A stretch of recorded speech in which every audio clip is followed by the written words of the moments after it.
NTF, we We judge. Alright, so you guys probably heard of five love language. We've talked about it. If you haven't, check it out. go back to it. What you're doing? Alright, so it's time to come back to the judging part of the show. Yeah. Shall we judge it? So, personally, I think love language is an extension that derive from childhood needs. Mm-hmm. Okay. Okay, and it's a personal, either emotional and somewhat mental homeostasis. Okay. So number one, it's an extension from your childhood needs along mental and or emotional homeostasis. These are the 2 points that is my personal opinion of love languages, right? Mm-hmm. So to one extent, we were talking about if love language can change a lot. So for me, I would say to an extent it's relatively grounded.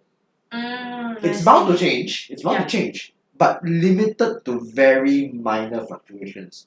So let's say your primary love language, let's say you were saying it was words of affirmation, right? The chance of it fluctuating would most likely be like maxed out at tertiary. So number one go to number three, or your number one swap to with number two. That's possible. Okay. But if it's like your fifth, the lowest one suddenly jump to level two, unlikely. Okay. So the fluctuation is within three only. So level two to level four is reasonable. Mm-hmm.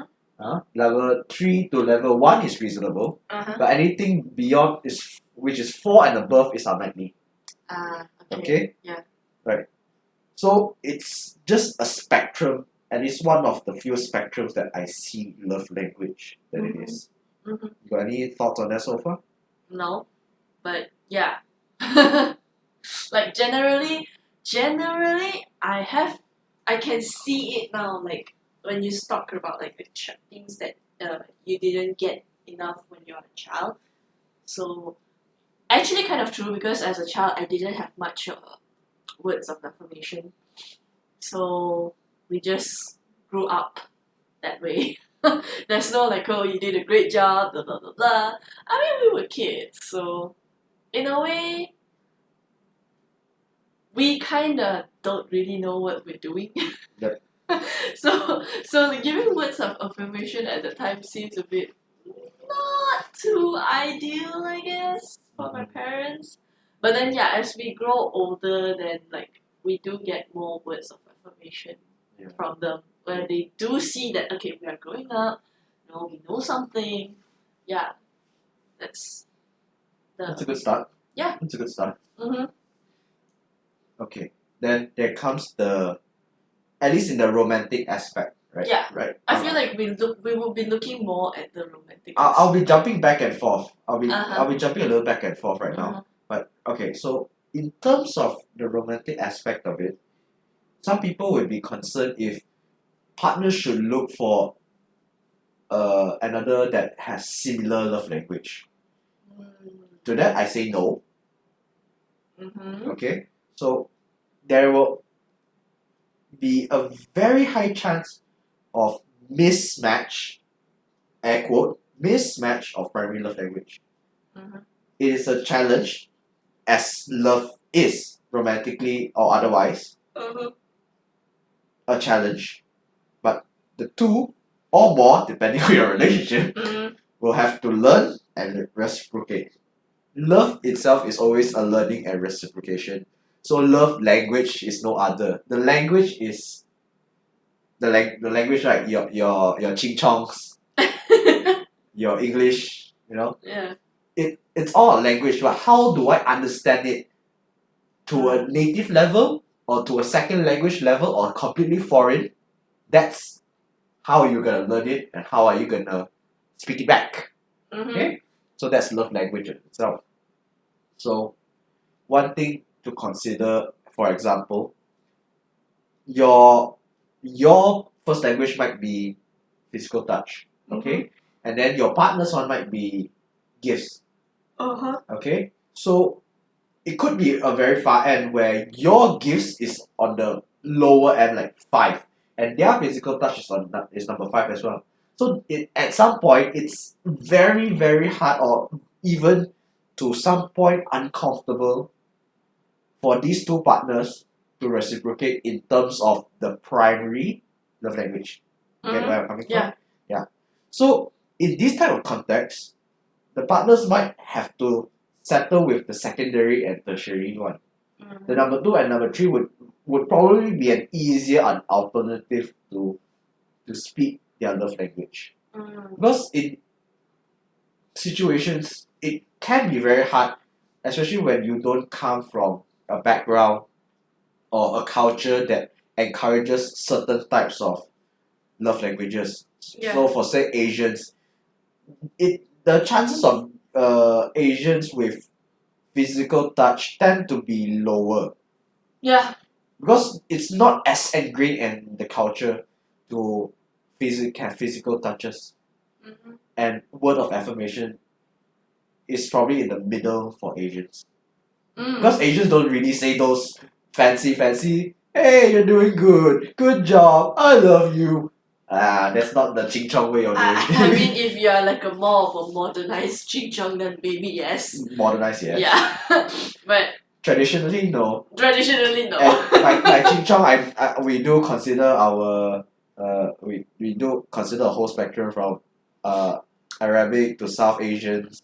You get the idea. Yeah, literally the whole Asia. The whole Asia is just because we're from the ching chong part of it, so we're a bit more ching chong with it. Yeah. Right. So again, it's a tool, right? It's the way you reach and share the intention of love to your party, to the other party, right? Yeah.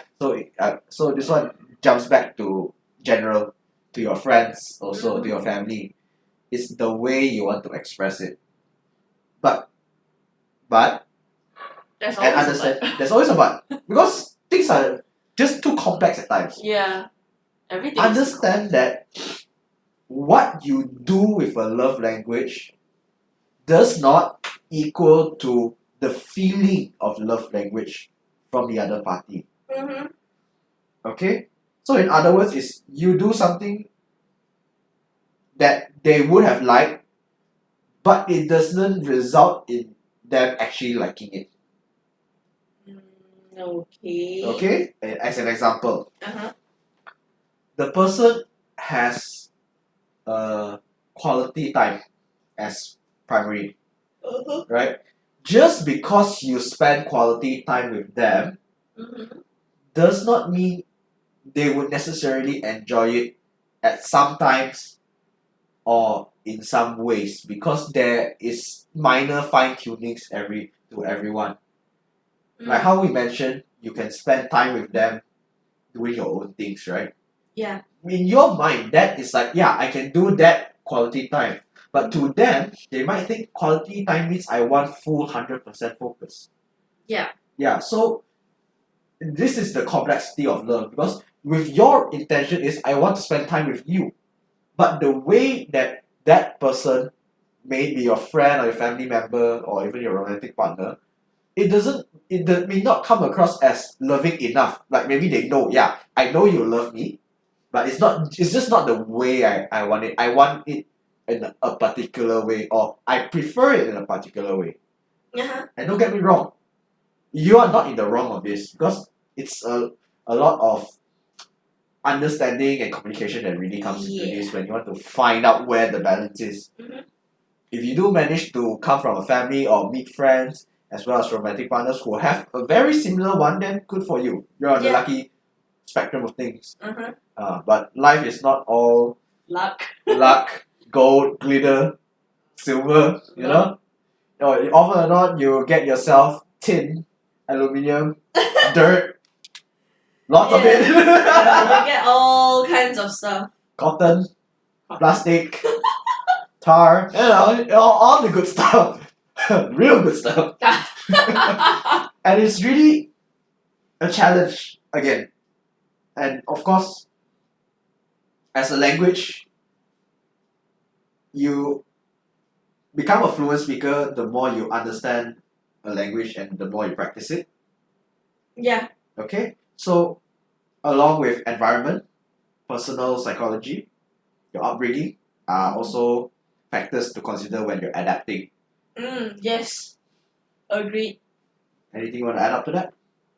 Like, not to, for me, like, it might be off topic a bit, but like when it comes to adapting, it really does come down to like your upbringing, your childhood, and everything.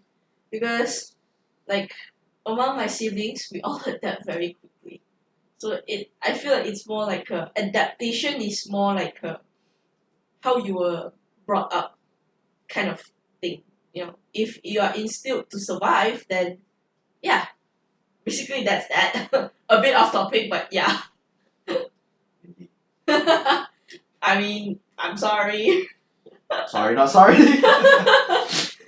Then the other thing we might have to consider along with love language, because when you look for a partner or when you want to express a certain love language, you probably have to consider compatibility of lifestyle as well. Oh yes, yes. Yes, queen. No, but it's true. It's true, isn't it? So Yeah. overseeing childhood trauma, upbringing from especially from childhood to adulting. Yeah. Okay, especially the childhood. The childhood is a very important phase, and I'm pretty sure in frequent child psychology, many speakers, parenting, they always say the childhood is incredibly important, and I can't agree enough. And adults can always change. Yeah. So because there is the childhood aspect of it, where like how you play video games, if you don't get the loot early on, you might struggle a little bit when you're fighting the boss. Yeah. So that's that, right? And then there's also self-love, right? There's also the finance aspect and your career aspects. So a lot of the pseudo complementary aspects to say, right? Every individual is just complicated as the next person sitting next to me. Which is me now. Which is you at the moment. Right? So everyone lives by their own book.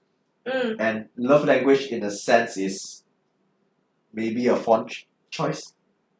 A font choice, Something like that. Okay? It's a font choice, And this is a quote that I wrote when I was discussing with another friend about love language. Both parties can be Times New Roman. Okay? But one can be a Bible, the other one can be a porno. You see? Like, you can have the same love language. Yeah. But because the two person or the two parties are just so different, it just doesn't work. Yeah. You see my point? Uh-huh. Yeah. So rarely, ever so rarely, there are exceptions definitely, but the chances of two incompatible people with similar love language, it just ain't gonna work. Okay, so love language is not it's not a priority when you look for someone. Definitely. Okay? It's just once you found someone, how do you want to bond with them better? Yes. Agree. Okay, so now we deeper into interaction dynamic. That's part of the series. Dun-dun-dun. Right. Insert. Insert. So in interaction dynamic, we will probably focus a little bit more on work, friends, colleagues. Okay? So you are unlikely to go up and straight up ask them, hey, what do you like? Oi, you like this? Hey, you like hugs? You want me to slap you on the butt? It's creepy, my man. But I mean, it doesn't stop people from doing that, not gonna lie. Please don't. Please be respectful, I mean, not like asking those kind of questions, but like as in straightforward like that, Yeah, exactly. Please don't do that. Yeah. It's creepy. But what you should try to consider is that when a person feels accepted, reciprocated, Mm-hmm. understood, Mm-hmm. right? It makes for connecting and having your accomplishments done in a more efficient manner, and Mhm. that all parties involved can be more at peace and happy. Mm. Okay, say take example, your team that's working on a project, right? Let's consider 20-year-old in college. Yeah. Right? You always have group projects and you want to get things done quickly. Mhm. Having compared a group where you know nothing about their love language, and you guys are just struggling to do whatever there is, Mhm. and knowing how to communicate with somewhat of the love language in mind, Uh-huh. which do you think is more efficient? Of course, the one with the Love language, love isn't language. it? Yeah. The one without love language, right? I want you to do this. And to the other person, if the love language or the lifestyle is just so different, it comes across as, why can't you do this? Why can't you do that? Yeah. And then the confusion is there. And it's like, why are you so angry? Yeah. And those kind of things can occur. And so when you have love language in consideration during your interactions, Mhm. it becomes like, hey, I really love the work, this design that you made, I really love it. Would have thought about it, and I'm really happy with you as my roommate.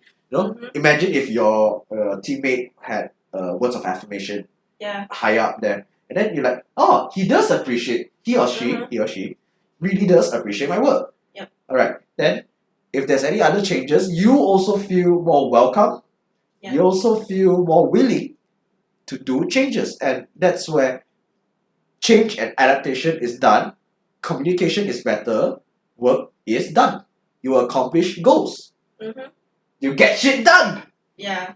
Right. That's the basic concept of how you bring in, the love language into interaction dynamic. And more often than not, you won't be doing the primary one, because the primary one is usually reserved for closer friends, Yeah.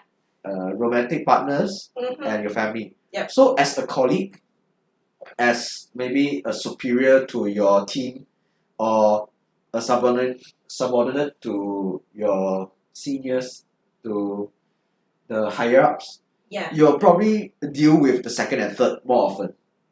And those are stuff that you pick up along the way. Maybe you Mhm. learn them through your colleagues and whatnot. Or maybe you just happen to stumble upon the conversation. Yeah. So it also ties back to how you should consider talking with them when they're free, Yeah. and see where it falls, because this comes with practice. Knowing that what they value is easier for you to consider what they like. Or in another way is observation. You're really giving the audience a lot of hope. I mean, well, not to be honest, not everyone is as observant, but then you have to start somewhere. You learn to observe and pick up things. Yeah, in a way.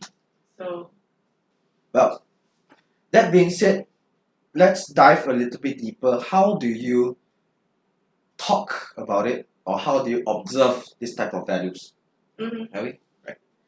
When you observe someone, say, giving gifts, right? Yeah. You notice that they tend to be happier when they receive candy. Again. Yeah, something just simple. Something simple, and you can see a dynamic shift in their mood. Mhm. Okay, let's not say candy again. What's another love language that we haven't talked about much? Yeah, this is a good example. Acts of service. So when you consider acts of service, a person's mood would brighten up when you happen to accomplish something. Uh-huh. Okay? So let's say the boss was looking for a pencil. Yeah. Alright? So it's like, before the boss tells, I want a pencil, you already give the boss the pencil. Mhm. And he cheers up, or like he gets in such a good mood. You can deduce that, okay, it's one of the top trees. Mhm. So if you can, and within your power at least, do stuff that can alleviate his stress Yeah. or her stress. The world's changing. The field is just so vast and it gets stuck at some point, right? Yeah. So that's the classic example, especially in the work field. Acts of service would most likely dominate because people just want to get things done. Agree. Especially in the working field, right? Okay. In the context of building friendships and meeting clients, Mhm. you have a higher chance of using words of affirmation. Mhm. Okay? Because in this context, people at least want to know what's going on. People need updates. Yeah. People need information. Mhm. These are when you need to prioritize words of affirmation. They may not have it as top 3, but they would appreciate that the information is there. Yeah. That's how you prioritize what you need to do. Mhm. Physical touch is not as necessary in the work field. Mhm. So what else? There's gifts. If you are maintaining a long-term client, gifts would be a good way of expression because you can't be with them often. Yeah. But having material goods in mind Yeah. would be a good alternative, like vouchers. Yeah. You know, have a certain material waived off, or just giving them a birthday card. And in the book of how to influence and make friends, if not mistaken, I can't recall the exact book name. A good way to build your connection and widen your social circle is by one, remembering their name. Yeah. Right? Number 2, know their birthday. Okay. Okay? You don't necessarily have to. But then there's Facebook nowadays, so I mean, you can at least ask your calendar to help you remember it. So there's the calendar, there's Facebook. yeah. Half of your job is done. Yeah. All you need to do is either send a text to say happy birthday, or you can, if you want to go the extra mile, give them a birthday card. Mhm. Okay? Will they appreciate it? It varies on the level of their gifts and or words of affirmation, right? Yep. But at least to an extent, they understand that at least they have a good enough interest in mind, doesn't it? Mhm. Wouldn't you be kind of happy, like, oh, at least I got a birthday card from the mailing company, or maybe you bought a shampoo recently and they had a sales going on and they gave you a voucher. We're happy for you to be a customer of ours. Here's a voucher during your next purchase. Well, at least I got a voucher. Yeah. Not too bad, not too shabby. At least you feel something better than I am invisible. I don't exist, doesn't it? It makes you feel seen. It makes you feel heard. Mhm. And isn't that the most important part of being loved? Yeah. But in the meantime, ETF, we judge.